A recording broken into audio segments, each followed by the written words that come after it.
What up guys, Cole here, and in this video we answer the question how to handle these spousal or partner objections. So we talk about the importance of preventing this objection, we talk about the 3 major objections and how to handle each and the order in which you should handle each. That's very important. We'd also talk about how to delineate the 2 types of spousal objections, because essentially anytime you have a spouse objection, it goes into one of 2 categories. So we're gonna cut over to a training I did in the car and talk about how to handle the spouse objection. So what do you say when the prospect says, I want to talk to my spouse, okay? And this is very similar to business partner, but we're going to kind of narrow in on spouse here. And we're going to cover a few frameworks to cover the spousal objection. So first of all, objection handling is great. That's what we're going to cover in this video. However, really what's better than objection handling is objection prevention. Okay, so if you guys want a script on how to actually prevent these objections, comment, how about just comment script below, and we'll make sure you get that. So in terms of actually how to handle the objection, the first thing we have to understand is there's 3 core types of objections. There's uncertainty-based objections, financial-based objections, and I call them support-based objections, which is basically either spouse or partner, or they gotta talk to the board, or whatever it is. So uncertainty-based is anything that's keeping them from being less than 100% certain that this is the right thing and now is the right time. So an uncertainty-based objection can be anything from, I need to think about it, I wanna see a proposal, let's do this next quarter, I wanna talk to one of your clients, I don't know if this is going to work for me. So again, it's anything that's keeping them from being less than 100% certain that this is the right thing, now is the right time. Okay, this and now. So uncertainty-based is the worst type of objection. That's the main one. We just talked about objection prevention. That's the main one we want to prevent. Now, the next one, financial-based objection. This is not necessarily I can't afford it or it's too much. Financial-based objections in my book are logistical financial objections. Like they 100% want to do it, they just got to move around funds. They 100% want to do it, but they have, it's $10,000, they got $500 in their bank account. That's a true logistical objection, or for finances, right? Or they need to get funding, okay? If it's just like, oh, I can't afford it, or it's too much, I've got my blinker on this entire time. If it's just too much, or I can't afford it, unless you know that they truly can't, like logistically they can't, then that's an uncertainty-based objection in my book, right? So we want to root out the uncertainty and then see if it truly is a real financial objection. Like they really have some logistical obstacles that are keeping them from moving forward. Now, finally, the last one, support objections, which means they really want to do it, but they have to go talk to somebody else. They need authority or they need decision-making. They're deferring the decision-making to someone who's outside of themselves, right? Does it make sense? Now, keep in mind with support as well, so spouse and partner, the assumption I'm making with those objections is they really want to do it. They 100% believe this is the right thing, now is the right time. They just need to go talk to somebody else. Does it make sense? So there's 3 types of objections. So if we know that to be true, let's say we drop the price, they say, hey, it's $9,800, and they say, this sounds really great, I need to talk to my spouse. So if we know that there's 3 types of objections, and the one we want to eliminate first always is uncertainty-based, the first step of handling the objection is we call it pacing the first objection and getting a double tie down on this being the right thing, now being the right time. So if you drop the price, you say, hey, it's 10K. They say, sounds great, really want to do it, need to talk to my spouse. Our first kind of thing we want to do is see if that's a smoke screen for uncertainty, or if it's like, some people actually really have to talk to their spouse. And like, a lot of these objections, not necessarily every single time we're going to, go around the spouse and make them buy now. Like sometimes we can, but sometimes the best thing for them is to talk to their spouse. Okay, so we drop the price. Hey, it's $9,800. They say, I need to talk to my spouse, but I really want to do it. What we say in return is no problem. Now, we'll circle back to that in just a second, and I have no issue with that.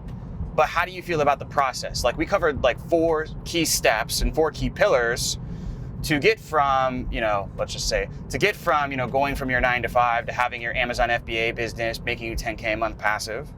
Do you really feel like this is what you need to be able to get to that goal? Okay, so you see what I did there? I said, no problem, diffuse pressure. And no, that's totally fine. We'll circle back to that in a second. Now, bring back the present moment. How do you feel about the process? Do you feel like the process, those 4 things we covered, which is like the pitch, right? So, that's a whole different training. It's like there's 4, every pitch should be 3 steps, 4 steps, whatever it is. That's like kind of a paraphrasing version of it. Do you feel like those 4 steps we covered is what you need to get to, blank, right? And so we're seeing with that question, we're deferring, the smoke screen, and we're seeing like, do you believe the process will get you the result? Okay? Because again, what's the first thing we want to do? Always, we want to root out any uncertainty-based objections. We want to tie them down on this being the right thing, now being the right time. Does that make sense? Okay? So we say, is there anything that's keeping you from being less than 100% certain that those 3 things that we covered is what you need to be able to leave your 9 to 5 and get to 10K a month with your Amazon business? They say, no, I really want to do it. You say, after that, you say, are you sure? So like talking to your spouse aside, you're 100% in. Okay, so the first tie down was that first question. This is the second tie down. Because a lot of times that first one, they're gonna say, oh yeah, totally. When you ask again and you ask, are you sure? So what you're saying is talking to your spouse aside, you're 100% in. You see how that's like very definitive language there? And a lot of people get away from that. They're like, well, 100% it. Like they don't want to say that because they are afraid the prospect's gonna say no. I'm trying to get the prospect to say no. I'm like, do you have anything that's keeping you from being less than 100% certain? Because if so, let's talk about it, So I'm trying to get them to say no here. But a lot of times, like if you do the call the way I teach the call, and everything before this part is really good, they're gonna be like, no, Cole, like I really wanna do this. I know I need to do this. It's just like, based on the finances, whatever, like it would be the wrong thing for me to do to not, talk to my wife or whatever it is, which is fine. Right? But you see how now I have them bought in on they really want to do it. It is really just the spouse. Now, if you kind of caught how I did that objection response there, if the prospect's saying, no, I really want to do it, like I just gotta, if there's fast talk and there's urgency and passion behind it, that's good. Like that means it's real. But if they say, if I'm like, is there anything that's keeping you from being less than 100% certain? Or I'm like, so spousal side, you're 100% in. If I'm asking you one of those tie downs and they're like, yeah, I think so. If they say something like that, or they're like elongating out their speech, that's not certainty, right? That's uncertainty. So I would cut them off and I'd be like, what would I say? I might say, it doesn't sound, I might just make a joke. I'm like, doesn't sound like it. So like, what's really going on? Like, are you sure? And I might even like, mimic back to what they said. And I'm not doing that as like mocking them. It's like, you'd have to see it on the call, but like, it would be funny. I'm kind of joking around with them. And a lot of times they like that because I've mind read them and they're like, oh, this guy can kind of see right through it, through my stuff. And then they just come clean with you. Okay. So anyways, going back, because if they do say no, now we're kind of moving more to like, we're handling an uncertainty-based objection, or like, it's almost the same as like, I want to think about an objection. We're handling that stuff. There's different YouTube videos on this channel to cover that. So let's say they say, no, I do really want to do it. I just really got to talk to my spouse. I'm 100% in, I just got to talk to my spouse. So now what we want to do is there's 2 types of spousal objections. So I feel like it's like, there's 3 types of objections, and then there's objections within the objections, okay? There's 2 types of spousal. There's permission, and then there is, it's like I'm letting them know. There's a name for it. It's escaping me right now, but basically there's, I got to get permission, or I just got to like let them know. Okay, so permission's like they can't make the decision without permission from the other person. I'm just gonna let them know is like, no, it's my decision, but I gotta let them know before I do it.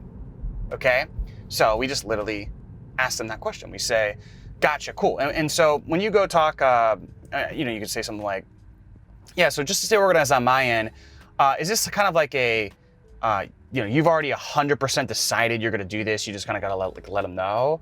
Or do you have to like sit down with them and get permission to be able to move forward with this? And you could even add in some language. You gotta sit down there and get permission for you to move forward on this so that you can benefit, right? But honestly, I don't even know if I would do the benefit-driven language there, because I kind of want them to say permission.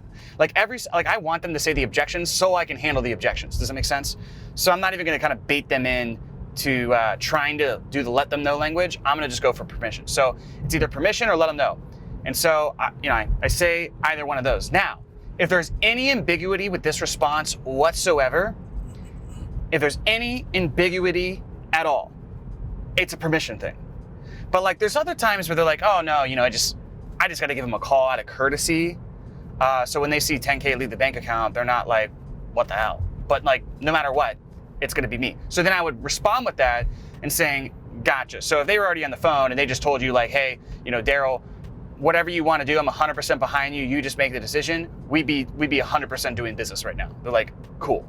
And then in that case, I may take it a deposit, or what I might do is I might take the card and do kind of like a credit card close, so to speak. A lot of times right there, I'm probably just going to do a refundable deposit, start the onboarding, and then that way, and if for any reason, I'll say something like, we'll do that, we'll start the onboarding. That way, we're getting you in motion, we're getting you started, and you've made the commitment. And for any reason, like she wants to throw your clothes out in the lawn and tells you to get out of the house and wants to divorce you, like, dude, like, no issue at all, just let me know, we'll refund that. So that's how I would close that side. Now, if it's permission, it's a little bit different. So if they say it's permission, now we got to do a little discovery. So what we got to do is, the first thing I'm going to say is, okay, well, what do you think she's going to think about this? Or he's going to think about this? I know with spousal language, it's always like you think of the wife, but that's just because I've sold male business owners. But it could be either, So what do you think they're going to think about this? And then the next question is, because a lot of times I'll say, I'll say, what do you think they're going to think about this? They'll be like, oh, they're going to be so supportive. And then I'll be like, so what do you think she's going to say when she hears the price? And they're going to be like, oh, I didn't think about that. She's going to say it's a lot. Like, I might just ask, and how are you going to handle that? Right? So I'll ask, and there's a list of questions. I can probably, if you comment script, we'll give them to you. But it's, what do you think she's going to think about this? What do you think she's going to hear when she hears the price? Has she been supportive of you making decisions like this in the past? Different stuff like that. There's a whole list. And it's a good list to kind of just have up on your computer. Like, I'm not a big script guy, but I will say that was one list where I did have up on my computer, and I would just look at that when I would get that objection. So I kind of do the discovery. And then what I'm going to do based on the responses that I get is I'm going to get permission and offer to give them a little bit of coaching. So I'm going to say, gotcha. Well, can I be honest with you for a second? Cool. So you're open to a little bit of coaching? Perfect. So look, there's two ways you can go about speaking with her. Okay. So for instance, this is a man, woman, spouse. Two ways you can go about speaking with her. The first way is you could say, hey, baby, like, that business that, it's been my side project and it's just been a huge drain of money, and like, you hate it and you just really want me to get, go to my 9 to 5 and I do all these programs and it never work. Well, I found this random guy on the internet and I think he can help, but I'm not sure, like, what do you think? So you can do it that way, or you could say, hey babe, I know up until this point, this side project and this business hasn't really bared fruit for our family, but I finally decided and committed to take responsibility for it. And I found somebody who's been there, done that, helped hundreds of other people do it too, to help us along the way. And I've decided I want to do this. I just want to let you know I want your support. So can I walk you through this, and will you support me in doing so that we can get to the place where I can get to that income and be able to, do whatever things they want. And then so I'll say those two scenarios and I'll say, which one do you think she's going to better respond to? And it's like kind of funny. Like, I'm exaggerating. These are like obviously number 2. And I'll be like, so is that the way you're going to, so they'll say obviously number 2. I'll say, so is that the way you're going to approach it? Because if you don't, and if you're uncertain as a leader and as a man, she's going to be uncertain because of that. So she needs to borrow that certainty for you. So can you show up that way? And I'll be like, yes. I'll be like, 100%? Or do you need any help from me? Because we can do some coaching right now if you need to. And now I've created a 2 versus 1. And now I'm coaching this person on selling the spouse. And then after that, I'm going to book a follow-up call. So that's kind of, I have a bunch of scripting on this. Comment script below and we can give that to you. That's kind of the high level overview of how to handle the spouse objection. Just riffing it, driving here. So hope you enjoyed that, and we'll see you in the next video.